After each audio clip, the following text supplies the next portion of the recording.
காட்டு வழியா ஒரு குரு நடந்து போயிட்டு இருந்தாராம். வழியில ஒரு ஏழு குடிசையை பார்த்தாராம். அந்த குடிசைக்குள்ள போனாராம். அதுல ஒரு ஏழ்மையான அம்மா அப்பாவும் 3 குழந்தைங்களும் இருந்தாங்களாம். நீங்க சாப்பாட்டுக்கெல்லாம் என்ன பண்ணுவீங்கன்னு கேட்டாராம்.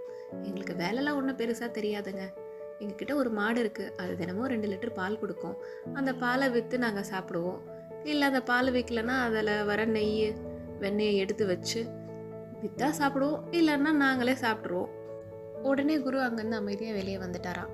கொஞ்சம் தூரம் வந்தோன்னா தன்னோட சீடனை கூப்பிட்டு அந்த மாடை எடுத்துகிட்டு போயிட்டு காட்டு வழியில் விட்டுடு, எங்கன்னா வழி மாறின்னு சொன்னாராம். உடனே சீடன் சொன்னார்னா, இந்த மாடு இல்லைன்னா அவங்க செத்துருவாங்க குருவேன்னார். நான் சொன்னதை மட்டும் செய்யன்னு சொல்லிட்டு குரு அங்கேருந்து நகர்ந்துட்டாராம். சுமார் ஒரு 4 வருஷத்துக்கு அப்புறம் அதே வழியாக குரு திருப்பி வராரு. தன்னோட சீடன் கிட்ட சொல்கிறாரு, இந்த வழியாக தான் நம்ம ஒரு மாட்டை ஓட்டி விட்டோம், அங்கே ஒரு வீடு இருக்கும் பாரு, அந்த வீட்டுக்குள்ளே போய் பாருன்னு சொன்னாராம். உடனே சீடன் போயிட்டு அந்த இடத்த பார்க்கும்போது, ஐயோ குருவே, அங்கே குடிசெல்லாம் எதுவுமே இல்லை, பெரிய மாட மாளிகைகள் தான் இருக்கு, சரி உள்ளே போய் பாருன்னு சொன்னாராம். போனால் அதே ஏழைகள் ரொம்ப பணக்கார மாதிரி அந்த 3 பிள்ளைங்கள்லாம் கொஞ்சம் வளர்ந்து நல்ல நிலைமையில இருந்தாங்களாம். உடனே சீடன் கேட்டானா, எப்படி நீங்கள் எப்படிலாம் வளர்ந்துட்டீங்க? ஒரு 4 வருஷத்துக்கு முன்னாடி ஒரு குரு வந்தார், வீட்டுக்குள்ளே வந்துட்டு அவர் திரும்பி போகும்போது எங்கள் மாடை காணுங்க. அதுக்கப்புறம் நாங்கள் வாழ்கிறதுக்கு வேறு வழி இல்லை, எல்லோரும் வேலை தேடி வெளியே போனோம்.